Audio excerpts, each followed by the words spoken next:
احمق لوگ کہیں گے کہ مسلمان جس قبلے پر پہلے سے چلے آتے تھے اب اس سے کیوں منہ پھیر بیٹھے؟ تم کہہ دو کہ مشرق اور مغرب سب اللہ ہی کا ہے، وہ جس کو چاہتا ہے سیدھے رستے پر چلاتا ہے، اور اسی طرح ہم نے تم کو امت معتدل بنایا ہے تاکہ تم لوگوں پر گواہ بنو اور پیغمبر آخر الزمان صلی اللہ علیہ وآلہ وسلم تم پر گواہ بنے۔ اور جس قبلے پر تم پہلے تھے اس کو ہم نے اس لیے مقرر کیا تھا کہ معلوم کریں کہ کون ہمارے پیغمبر کا تابع رہتا ہے اور کون الٹے پاؤں پھر جاتا ہے۔ اور یہ بات یعنی تحویل قبلہ لوگوں کو گراں معلوم ہوئی، مگر جن کو اللہ نے ہدایت بخشی ہے وہ اسے گراں نہیں سمجھتے، اور اللہ ایسا نہیں کہ تمہارے ایمان کو یوں ہی ضائع کر دے۔ اللہ تو لوگوں پر بڑا مہربان ہے، صاحب رحمت ہے۔ اے پیغمبر صلی اللہ علیہ وآلہ وسلم، ہم تمہارا آسمان کی طرف منہ اٹھانا دیکھ رہے ہیں، سو ہم تم کو اسی قبلے کی طرف جس کو تم پسند کرتے ہو منہ کرنے کا حکم دیں گے۔ تو اپنا منہ مسجد حرام یعنی خانہ کعبہ کی طرف پھیر لو، اور تم لوگ جہاں ہوا کرو نماز پڑھنے کے وقت اسی مسجد کی طرف منہ کر لیا کرو۔ اور جن لوگوں کو کتاب دی گئی ہے وہ خوب جانتے ہیں کہ یہ نیا قبلہ ان کے پروردگار کی طرف سے حق ہے، اور جو کام یہ لوگ کرتے ہیں اللہ ان سے بے خبر نہیں۔ اور اگر تم ان اہل کتاب کے پاس تمام نشانیاں بھی لے کر آؤ تو بھی یہ تمہارے قبلے کی پیروی نہ کریں، اور تم بھی ان کے قبلے کی پیروی کرنے والے نہیں ہو، اور ان میں سے بھی بعض کے قبلے کے پیرو نہیں۔ اور اگر تم باوجود اس کے کہ تمہارے پاس علم یعنی اللہ کا حکم آ چکا ہے ان کی خواہشوں کے پیچھے چلو گے تو ظالموں میں ہو جاؤ گے۔ جن لوگوں کو ہم نے کتاب دی ہے وہ ان پیغمبر آخر الزمان صلی اللہ علیہ وآلہ وسلم کو اس طرح پہچانتے ہیں جس طرح اپنے بیٹوں کو پہچانا کرتے ہیں، مگر ایک فریق ان میں سے سچی بات کو جان بوجھ کر چھپا رہا ہے۔ اے پیغمبر صلی اللہ علیہ وآلہ وسلم، یہ نیا قبلہ تمہارے پروردگار کی طرف سے حق ہے، تو تم ہرگز شک کرنے والوں میں نہ ہونا، اور ہر ایک شخص کے لیے ایک سمت مقرر ہے جدھر وہ عبادت کے وقت منہ کیا کرتا ہے، تو تم نیکیوں میں سبقت حاصل کرو۔ تم جہاں ہوگے اللہ تم سب کو جمع کرے گا، بے شک اللہ ہر چیز پر قادر ہے۔ اور تم جہاں سے نکلو نماز میں اپنا منہ مسجد حرام کی طرف کر لیا کرو، بے شبہ یہ تمہارے پروردگار کی طرف سے حق ہے، اور تم لوگ جو کچھ کرتے ہو اللہ اس سے بے خبر نہیں۔ اور تم جہاں سے نکلو مسجد حرام کی طرف منہ کر کے نماز پڑھا کرو، اور مسلمانوں تم جہاں ہوا کرو اسی مسجد کی طرف رخ کیا کرو۔ یہ تاکید اس لیے کی گئی ہے کہ لوگ تم کو کسی طرح کا الزام نہ دے سکیں، مگر ان میں سے جو ظالم ہیں وہ الزام دیں تو دیں، سو ان سے مت ڈرنا اور مجھی سے ڈرتے رہنا، اور یہ بھی مقصود ہے کہ میں تم کو اپنی تمام نعمتیں بخشوں، اور یہ بھی کہ تم راہ راست پر چلو۔ جس طرح من جملہ اور نعمتوں کے ہم نے تمہیں میں سے ایک رسول بھیجے ہیں جو تم کو ہماری آیتیں پڑھ پڑھ کر سناتے اور تمہیں پاک بناتے، اور کتاب یعنی قرآن اور دانائی سکھاتے ہیں، اور ایسی باتیں بتاتے ہیں جو تم پہلے نہیں جانتے تھے، سو تم مجھے یاد کیا کرو، میں تمہیں یاد کیا کروں گا، اور میرا احسان مانتے رہنا اور میری ناشکری نہ کرنا۔ اے ایمان والو، صبر اور نماز سے مدد لیا کرو، بے شک اللہ صبر کرنے والوں کے ساتھ ہے۔ اور جو لوگ اللہ کی راہ میں مارے جائیں ان کی نسبت یہ نہ کہنا کہ وہ مرے ہوئے ہیں، وہ مردہ نہیں بلکہ زندہ ہیں، لیکن تم کو شعور نہیں۔ اور ہم کسی قدر خوف اور بھوک اور مال اور جانوں اور میووں کے نقصان سے تمہاری آزمائش کریں گے، اور صبر کرنے والوں کو بشارت سنا دو کہ ان لوگوں پر جب کوئی مصیبت واقع ہوتی ہے تو کہتے ہیں کہ ہم اللہ ہی کا مال ہیں اور اسی کی طرف لوٹ کر جانے والے ہیں۔ یہی لوگ ہیں جن پر ان کے پروردگار کی عنایتیں ہیں اور خصوصی رحمت بھی ہے، اور یہی سیدھے رستے پر ہیں۔ بے شک کوہ صفا اور مروہ اللہ کی نشانیوں میں سے ہیں، تو جو شخص خانہ کعبہ کا حج یا عمرہ کرے اس پر کچھ گناہ نہیں کہ دونوں کے درمیان چکر لگائے، بلکہ یہ ایک نیک کام ہے، اور جو کوئی نیک کام کرے تو اللہ قدردان ہے، دانا ہے۔ جو لوگ ہمارے حکموں اور ہدایتوں کو جو ہم نے نازل کی ہیں کسی غرض فاسد سے چھپاتے ہیں، باوجود کہ ہم نے ان کو لوگوں کے سمجھانے کے لیے اپنی کتاب میں کھول کھول کر بیان کر دیا ہے۔ ایسوں پر اللہ اور تمام لعنت کرنے والے لعنت کرتے ہیں۔ ہاں، جو توبہ کرتے ہیں اور اپنی حالت درست کر لیتے ہیں اور احکام الہی کو صاف صاف بیان کر دیتے ہیں تو میں ان کے قصور معاف کر دیتا ہوں، اور میں بڑا معاف کرنے والا، بڑا مہربان ہوں۔ جو لوگ کافر ہوئے اور کافر ہی مرے، ایسوں پر اللہ کی اور فرشتوں کی اور انسانوں کی سب کی لعنت، وہ ہمیشہ اسی لعنت میں گرفتار رہیں گے۔ ان سے نہ تو عذاب ہلکا ہی کیا جائے گا اور نہ انہیں کچھ مہلت ملے گی۔ اور لوگوں، تمہارا معبود ایک ہی معبود ہے، اس بڑے مہربان اور رحم والے کے سوا کوئی عبادت کے لائق نہیں۔ بے شک آسمانوں اور زمین کے پیدا کرنے میں اور رات اور دن کے ایک دوسرے کے پیچھے آنے جانے میں اور کشتیوں اور جہازوں میں جو سمندر میں لوگوں کے فائدے کے لیے رواں ہیں، اور میں جس کو اللہ آسمان سے برساتا اور اس سے زمین کو اس کے مردہ ہو جانے کے بعد زندہ یعنی خشک ہو جانے کے بعد سرسبز کر دیتا ہے، اور زمین پر ہر قسم کے جانور پھیلانے میں اور ہواؤں کے چلانے میں اور بادلوں میں جو آسمان اور زمین کے درمیان گھرے رہتے ہیں، عقل مندوں کے لیے اللہ کی قدرت کی نشانیاں ہیں۔ اور بعض لوگ ایسے ہیں جو غیر اللہ کو اللہ کا شریک بناتے اور ان سے اللہ کی سی محبت کرتے ہیں، لیکن جو ایمان والے ہیں وہ تو اللہ ہی کے سب سے زیادہ دوست دار ہیں۔ اور اے کاش ظالم لوگ جو بات عذاب کے وقت دیکھیں گے اب دیکھ لیتے کہ سب طرح کی طاقت اللہ ہی کو ہے، اور یہ کہ اللہ سخت عذاب کرنے والا ہے۔ اس دن کفر کے پیشوا اپنے پیروں سے بیزاری ظاہر کریں گے اور دونوں عذاب الہی دیکھ لیں گے اور ان کے آپس کے تعلقات منقطع ہو جائیں گے۔ یہ حال دیکھ کر پیروی کرنے والے حسرت سے کہیں گے کہ اے کاش ہمیں پھر دنیا میں جانا نصیب ہو، تاکہ جس طرح یہ ہم سے بیزار ہو رہے ہیں اسی طرح ہم بھی ان سے بیزار ہوں۔ اس طرح اللہ ان کے اعمال حسرت بنا کر دکھائے گا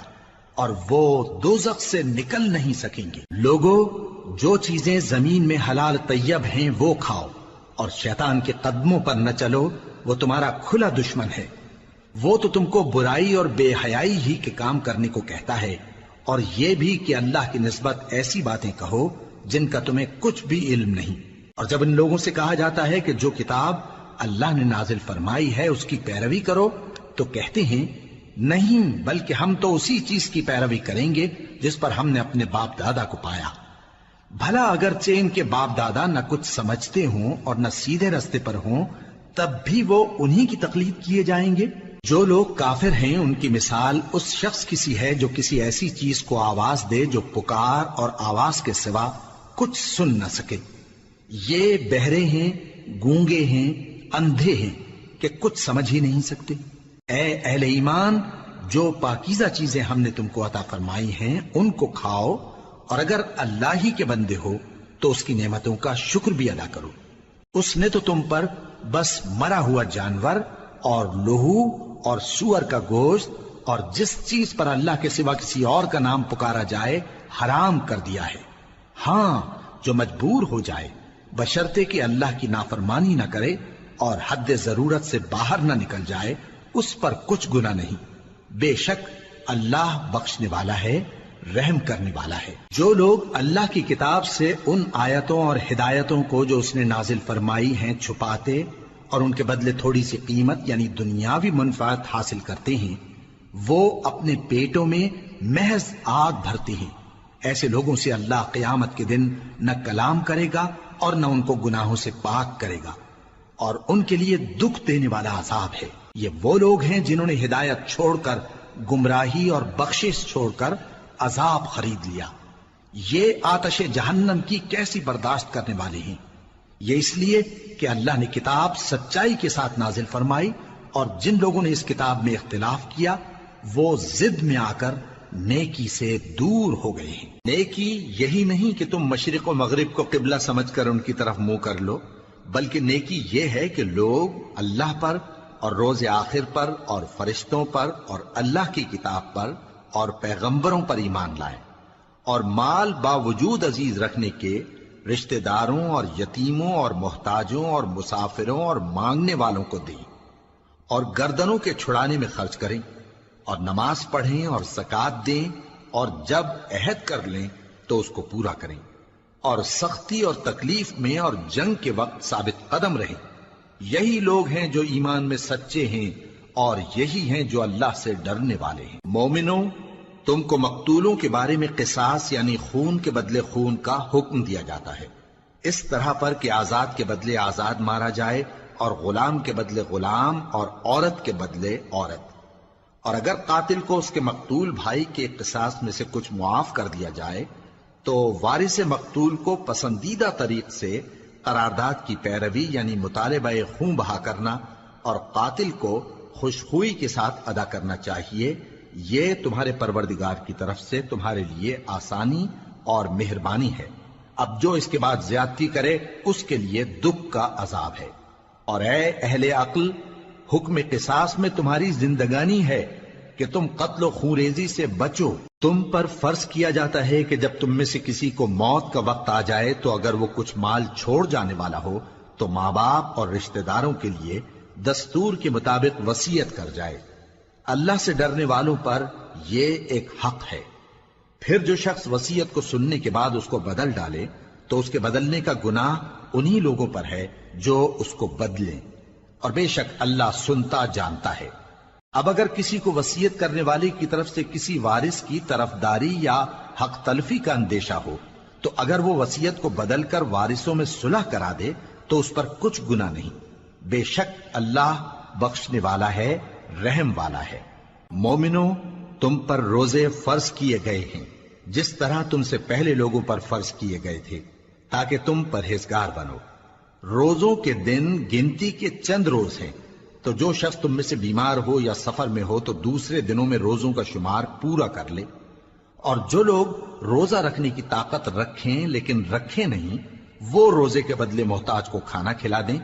اور جو کوئی اپنی مرضی سے زیادہ نیکی کرے تو اس کے حق میں زیادہ اچھا ہے،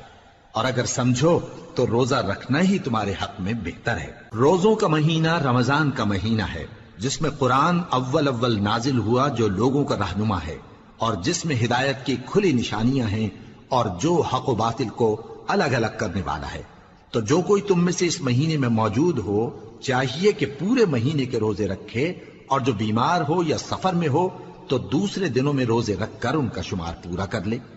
اللہ تمہارے حق میں آسانی چاہتا ہے اور سختی نہیں چاہتا۔ اور یہ آسانی کا حکم اس لیے دیا گیا ہے کہ تم روزوں کا شمار پورا کر لو، اور اس احسان کے بدلے کہ اللہ نے تم کو ہدایت بخشی ہے تم اس کو بزرگی سے یاد کرو اور اس کا شکر کرو۔ اور اے پیغمبر، جب تم سے میرے بندے میرے بارے میں دریافت کریں تو انہیں معلوم ہو کہ میں تو تمہارے پاس ہی ہوں۔ جب کوئی پکارنے والا مجھے پکارتا ہے تو میں اس کی دعا قبول کرتا ہوں۔ تو ان کو چاہیے کہ میرے حکموں کو مانیں اور مجھ پر ایمان رکھیں تاکہ نیک رستہ پائیں۔ روزوں کی راتوں میں تمہارے لیے اپنی عورتوں کے پاس جانا جائز کر دیا گیا ہے، وہ تمہاری پوشاک ہیں اور تم ان کی پوشاک ہو۔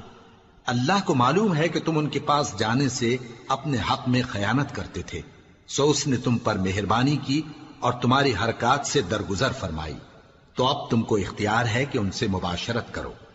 اور اللہ نے جو چیز تمہارے لیے لکھ رکھی ہے یعنی اولاد، اس کو اللہ سے طلب کرو اور کھاؤ اور پیو، یہاں تک کہ صبح کی سفید دھاری رات کی سیاہ دھاری سے الگ نظر آنے لگے۔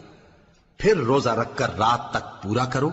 اور جب تم مسجدوں میں اعتکاف بیٹھتے ہو تو ان سے مباشرت نہ کرو، یہ اللہ کی حدیں ہیں، ان کے پاس نہ جانا۔ اسی طرح اللہ اپنی آیتیں لوگوں کے سمجھانے کے لیے کھول کھول کر بیان فرماتا ہے تاکہ وہ پرہیزگار بنے۔ اور آپس میں ایک دوسرے کا مال ناحق نہ کھاؤ، اور نہ اس کو رشوتاً حاکموں کے پاس پہنچاؤ تاکہ لوگوں کے مال کا کچھ حصہ ناجائز طور پر کھا جاؤ، اور اسے تم جانتے بھی ہو۔ اے پیغمبر، لوگ تم سے نئے چاند کے بارے میں دریافت کرتے ہیں کہ گھٹتا بڑھتا کیوں ہے۔ کہہ دو کہ وہ لوگوں کے کاموں کی میعادیں اور حج کے وقت معلوم ہونے کا ذریعہ ہے، اور نیکی اس بات میں نہیں کہ احرام کی حالت میں گھروں میں ان کے پچھواڑے کی طرف سے آؤ، بلکہ نیکوکار وہ ہے جو پرہیزگار ہو، اور گھروں میں ان کے دروازوں سے آیا کرو، اور اللہ سے ڈرتے رہو تاکہ کامیاب ہو جاؤ۔ اور جو لوگ تم سے لڑتے ہیں تم بھی اللہ کی راہ میں ان سے لڑو، مگر زیادتی نہ کرنا، کہ اللہ زیادتی کرنے والوں کو دوست نہیں رکھتا، اور ان کو جہاں پاؤ قتل کر دو، اور جہاں سے انہوں نے تم کو نکالا ہے یعنی مکے سے، وہاں سے تم بھی ان کو نکال دو۔ اور دین سے گمراہ کرنے کا فساد قتل و خونریزی سے کہیں بڑھ کر ہے، اور جب تک وہ تم سے مسجد حرام یعنی خانہ کعبہ کے پاس نہ لڑیں تم بھی وہاں ان سے نہ لڑنا۔ ہاں اگر وہ تم سے لڑیں تو تم ان کو قتل کر ڈالو، کافروں کی یہی سزا ہے۔ پھر اگر وہ باز آ جائیں تو اللہ بخشنے والا ہے، رحم کرنے والا ہے۔ اور ان سے اس وقت تک لڑتے رہنا کہ فساد نابود ہو جائے اور ملک میں اللہ ہی کا دین غالب ہو جائے۔ پھر اگر وہ فساد سے باز آ جائیں تو ظالموں کے سوا کسی پر زیادتی نہیں کرنی چاہیے۔ ادب کا مہینہ ادب کے مہینے کے مقابل ہے، اور ادب کی چیزیں ایک دوسرے کا بدلہ ہیں۔ پس اگر کوئی تم پر زیادتی کرے تو جیسی زیادتی وہ تم پر کرے ویسی ہی تم اس پر کرو،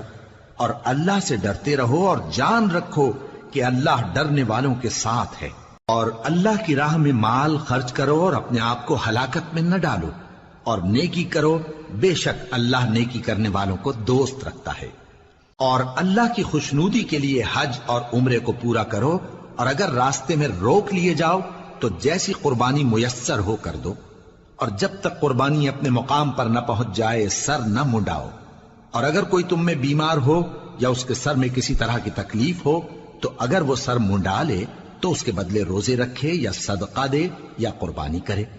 پھر جب تکلیف دور ہو کر تم مطمئن ہو جاؤ تو جو تم میں حج کے وقت تک عمرے سے فائدہ اٹھانا چاہے وہ جیسی قربانی میسر ہو کرے،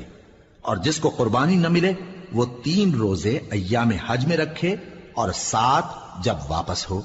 یہ پورے 10 ہوئے۔ یہ حکم اس شخص کے لیے ہے جس کے اہل و عیال مکے میں نہ رہتے ہوں۔ اور اللہ سے ڈرتے رہو اور جان رکھو کہ اللہ سخت عذاب دینے والا ہے۔ حج کے مہینے معین ہیں جو معلوم ہیں، تو جو شخص ان مہینوں میں حج کی نیت کر لے تو حج کے دنوں میں نہ عورتوں سے اختلاط کرے، نہ کوئی برا کام کرے اور نہ کسی سے جھگڑے۔ اور جو نیک کام تم کرو گے وہ اللہ کو معلوم ہو جائے گا۔ اور زاد راہ یعنی رستے کا خرچ ساتھ لے جاؤ، کیونکہ بہترین زاد راہ پرہیزگاری ہے۔ اور اے اہل عقل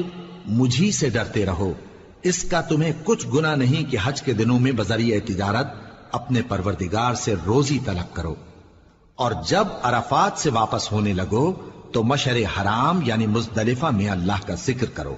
اور اس طرح ذکر کرو جس طرح اس نے تم کو سکھایا، اور اس سے پیشتر تم لوگ ان طریقوں سے محض ناواقف تھے۔ پھر جہاں سے اور لوگ واپس ہوں وہیں سے تم بھی واپس ہو، اور اللہ سے بخشش مانگو، بے شک اللہ بخشنے والا ہے، رحمت کرنے والا ہے۔ پھر جب حج کے تمام ارکان پورے کر چکو تو مینا میں اللہ کو یاد کرو جس طرح اپنے باپ دادا کو یاد کیا کرتے تھے، بلکہ اس سے بھی زیادہ۔ اور بعض لوگ ایسے ہیں جو اللہ سے التجا کرتے ہیں کہ اے پروردگار ہم کو جو دینا ہے دنیا ہی میں دے دے، اور ایسے لوگوں کا آخرت میں کچھ حصہ نہیں۔ اور بعض ایسے ہیں کہ دعا کرتے ہیں کہ پروردگار ہم کو دنیا میں بھی نعمت عطا فرما اور آخرت میں بھی نعمت بخشیو اور دوزخ کے عذاب سے محفوظ رکھیو۔ یہی لوگ ہیں جن کے لیے ان کے کاموں کا حصہ یعنی اجر نیک تیار ہے، اور اللہ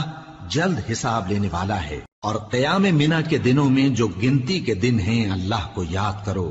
اگر کوئی جلدی کرے اور 2 ہی دن میں چل دے تو اس پر بھی کچھ گناہ نہیں، اور جو بات تک ٹھہرا رہے اس پر بھی کچھ گناہ نہیں۔ یہ باتیں اس شخص کے لیے ہیں جو اللہ سے ڈرے،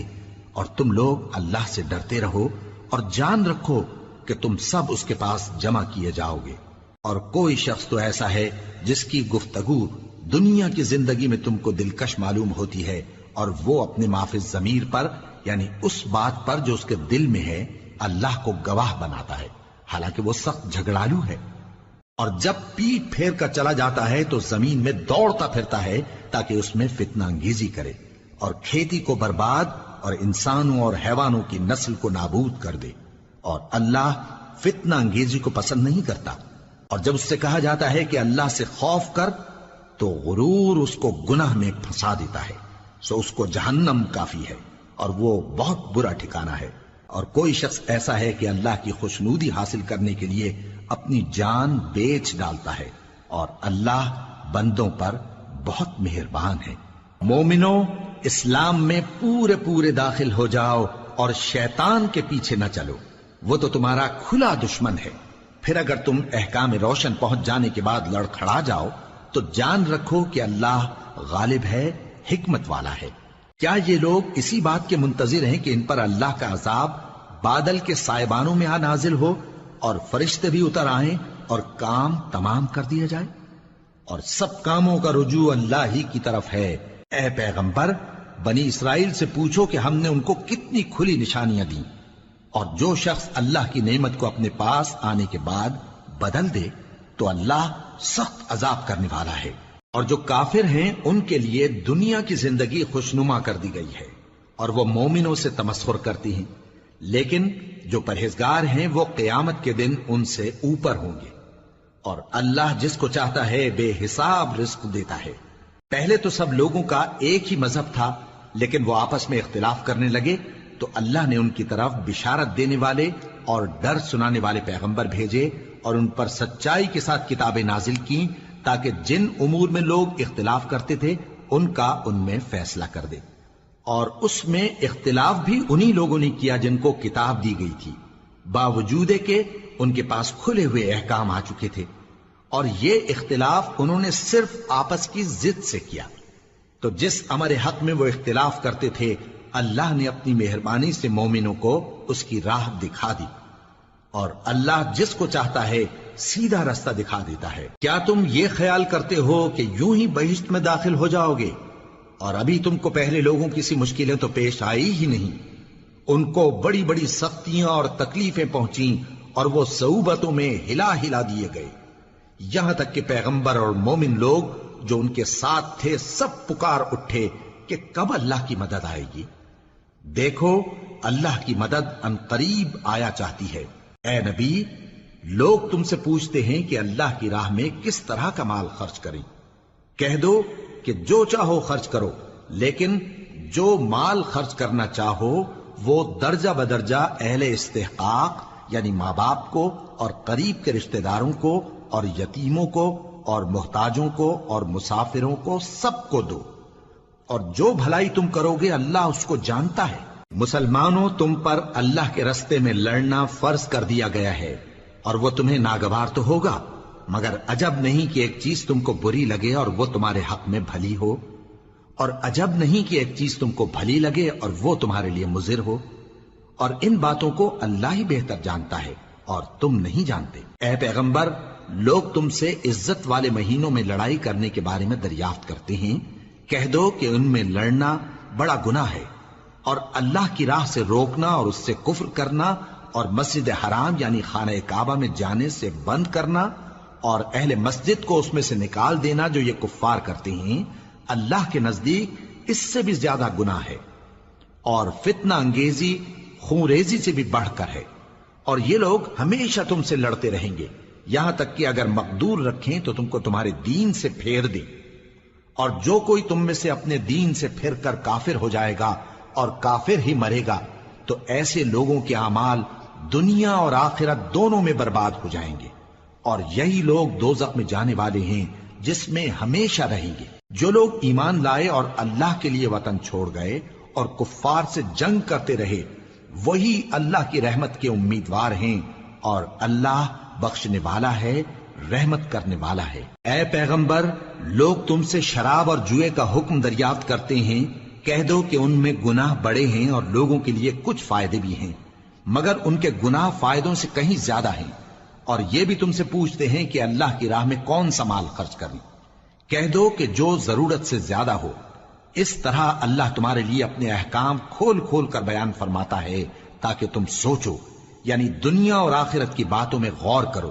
اور تم سے یتیموں کے بارے میں بھی دریافت کرتے ہیں، کہہ دو کہ ان کی حالت کی اصلاح بہت اچھا کام ہے، اور اگر تم ان سے مل جل کر رہنا یعنی خرچ اکٹھا رکھنا چاہو تو وہ تمہارے بھائی ہیں، اور اللہ خوب جانتا ہے کہ خرابی کرنے والا کون ہے اور اصلاح کرنے والا کون۔ اور اگر اللہ چاہتا تو تم کو تکلیف میں ڈال دیتا، بے شک اللہ غالب ہے، حکمت والا ہے۔ اور مومنوں مشرک عورتوں سے جب تک وہ ایمان نہ لائیں نکاح نہ کرنا، کیونکہ مشرک عورت خواہ تم کو کیسی ہی بھلی لگے اس سے مومن لونڈی بہتر ہے، اور اسی طرح مشرک مرد جب تک ایمان نہ لائیں مومن عورتوں کو ان کی زوجیت میں نہ دینا، کیونکہ مشرک مرد سے خواہ وہ تم کو کیسا ہی بھلا لگے مومن غلام بہتر ہے۔ یہ مشرک لوگوں کو دوزخ کی طرف بلاتی ہیں، اور اللہ اپنی مہربانی سے بہشت اور بخشش کی طرف بلاتا ہے، اور اپنے حکم لوگوں سے کھول کھول کر بیان کرتا ہے تاکہ نصیحت حاصل کریں۔ اور تم سے حیض کے بارے میں دریافت کرتے ہیں، کہہ دو وہ تو نجاست ہے، سو ایام حیض میں عورتوں سے کنارہ کش رہو، اور جب تک وہ پاک نہ ہو جائیں ان سے مقاربت نہ کرو۔ ہاں جب وہ پاک ہو جائیں تو جس طریق سے اللہ نے تمہیں ارشاد فرمایا ہے ان کے پاس جاؤ، کچھ شک نہیں کہ اللہ توبہ کرنے والوں اور پاک صاف رہنے والوں کو دوست رکھتا ہے۔ تمہاری عورتیں تمہاری کھیتی ہیں، تو اپنی کھیتی میں جس طرح چاہو جاؤ، اور اپنے لیے نیک عمل آگے بھیجو، اور اللہ سے ڈرتے رہو، اور جان رکھو کہ ایک دن تمہیں اس کے روبرو حاضر ہونا ہے۔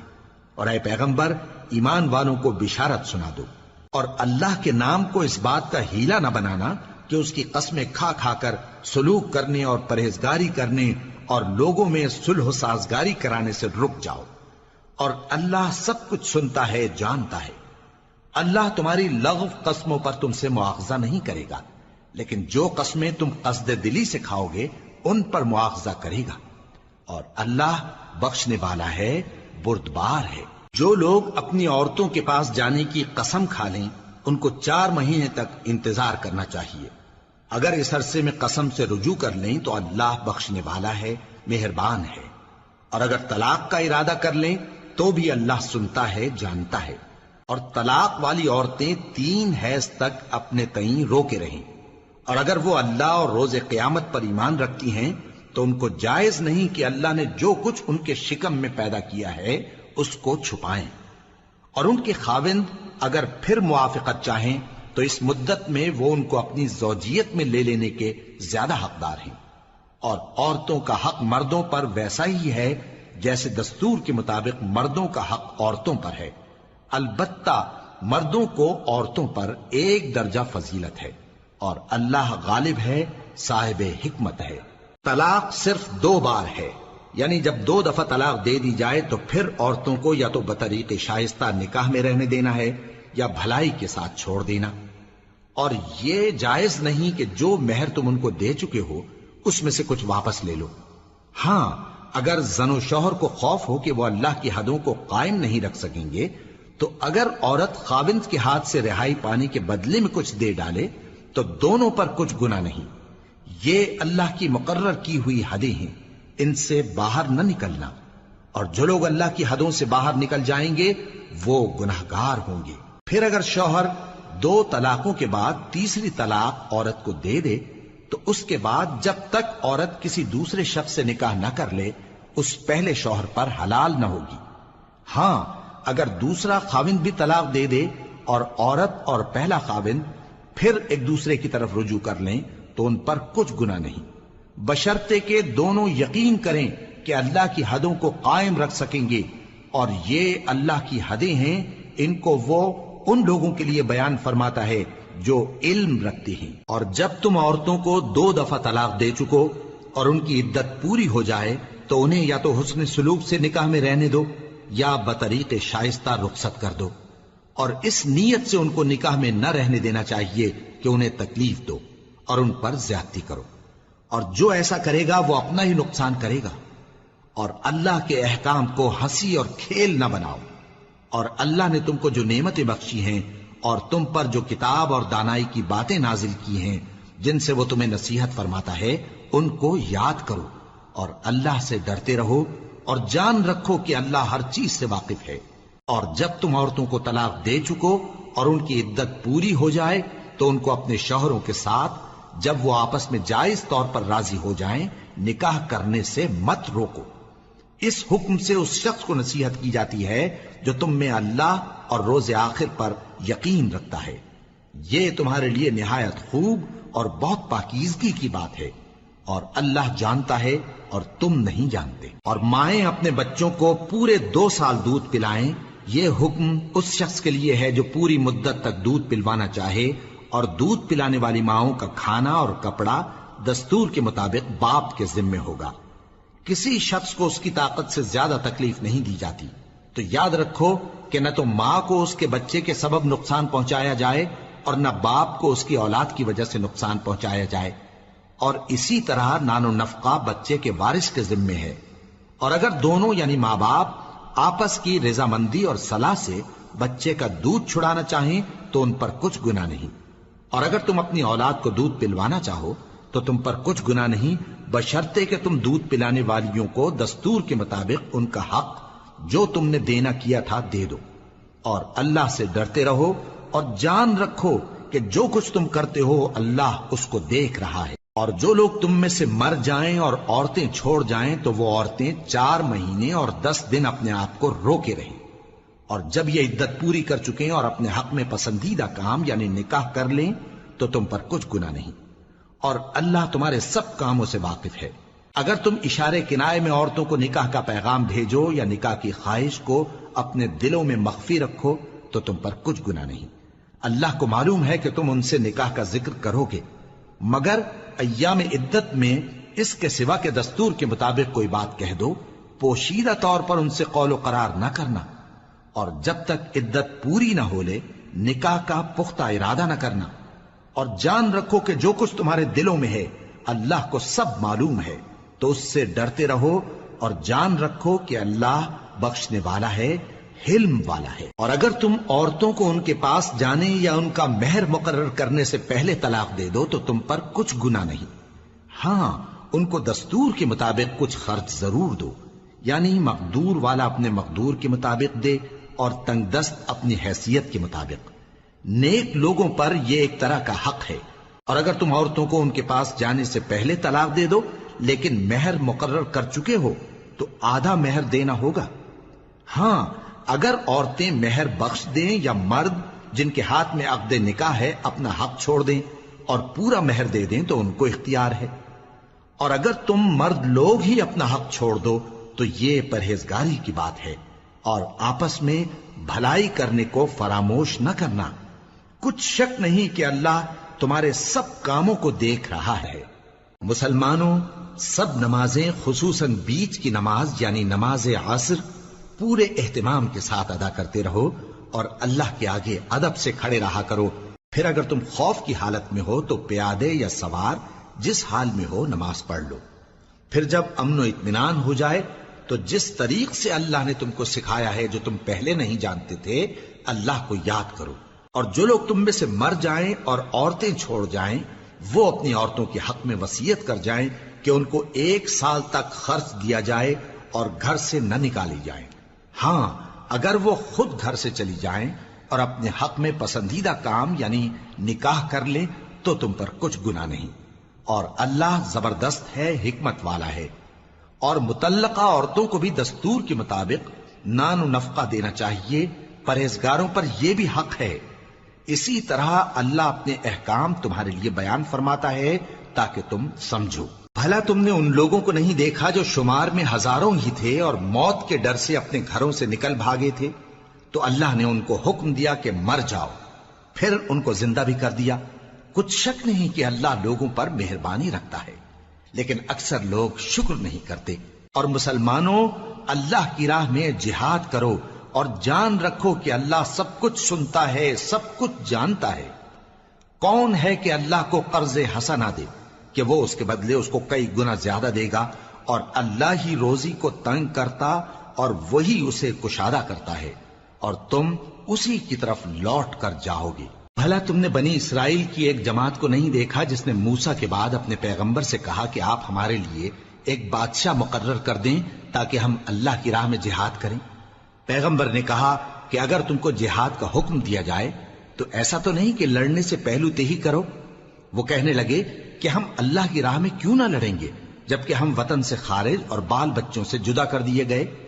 پھر جب ان کو جہاد کا حکم دیا گیا تو چند اشخاص کے سوا سب پھر گئے، اور اللہ ظالموں سے خوب واقف ہے۔ اور پیغمبر نے ان سے یہ بھی کہا کہ اللہ نے تم پر طالوت کو بادشاہ مقرر فرمایا ہے، وہ بولے کہ اسے ہم پر بادشاہی کا حق کیوں کر ہو سکتا ہے؟ اس سے بڑھ کر بادشاہی کے مستحق تو ہم ہیں، اور اس کے پاس تو بہت سی دولت بھی نہیں۔ پیغمبر نے کہا کہ اللہ نے اس کو تم پر فضیلت دی ہے اور بادشاہی کے لیے منتخب فرمایا ہے۔ اس نے اسے علم بھی بہت سا بخشا ہے اور تن و توش بھی بڑا عطا کیا ہے، اور اللہ کو اختیار ہے جسے چاہے بادشاہی بخشے، وہ بڑا کشائش والا ہے، دانا ہے۔ اور پیغمبر نے ان سے کہا کہ ان کی یعنی طالوت کی بادشاہی کی نشانی یہ ہے کہ تمہارے پاس وہ صندوق آئے گا جس کو فرشتے اٹھائے ہوئے ہوں گے، اس میں تمہارے پروردگار کی طرف سے تسلی بخشنے والی چیز ہوگی اور کچھ اور چیزیں بھی ہوں گی جو موسیٰ اور ہارون چھوڑ گئے تھے۔ اگر تم ایمان رکھتے ہو تو یہ تمہارے لیے ایک بڑی نشانی ہے۔ غرض جب طالوت فوجیں لے کر روانہ ہوا تو اس نے ان سے کہا کہ اللہ ایک نہر سے تمہاری آزمائش کرنے والا ہے، جو شخص اس میں سے پانی پی لے گا اس کی نسبت تصور کیا جائے گا کہ وہ میرا نہیں، اور جو نہ پیے گا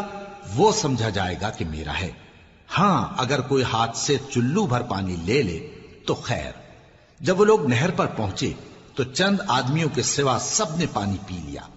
پھر جب طالوت اور مومن لوگ جو اس کے ساتھ تھے نہر کے پار ہو گئے تو کہنے لگے کہ آج ہم میں جالوت اور اس کے لشکر سے مقابلہ کرنے کی طاقت نہیں۔ جو لوگ یقین رکھتے تھے کہ ان کو اللہ کے روبرو حاضر ہونا ہے، وہ کہنے لگے کہ بسا اوقات تھوڑی سی جماعت نے اللہ کے حکم سے بڑی جماعت پر فتح حاصل کی ہے، اور اللہ ثابت قدم رہنے والوں کے ساتھ ہے۔ اور جب وہ لوگ جالوت اور اس کے لشکر کے مقابل میں آئے تو اللہ سے دعا کی کہ اے پروردگار،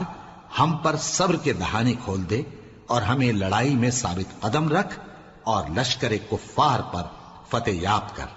تو طالوت کی فوج نے اللہ کے حکم سے ان کو شکست دے دی، اور داؤد نے جالوت کو قتل کر ڈالا، اور اللہ نے ان کو بادشاہی اور دانائی بخشی اور جو کچھ چاہا سکھایا۔ اور اگر اللہ لوگوں کو ایک دوسرے پر چڑھائی اور حملہ کرنے سے نہ ہٹاتا رہتا تو کرۂ ارض تباہ ہو جاتا،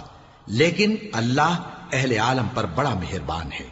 یہ اللہ کی آیتیں ہیں جو ہم تم کو سچائی کے ساتھ پڑھ کر سناتے ہیں، اور اے محمد صلی اللہ علیہ وآلہ وسلم، تم بلا شبہ پیغمبروں میں سے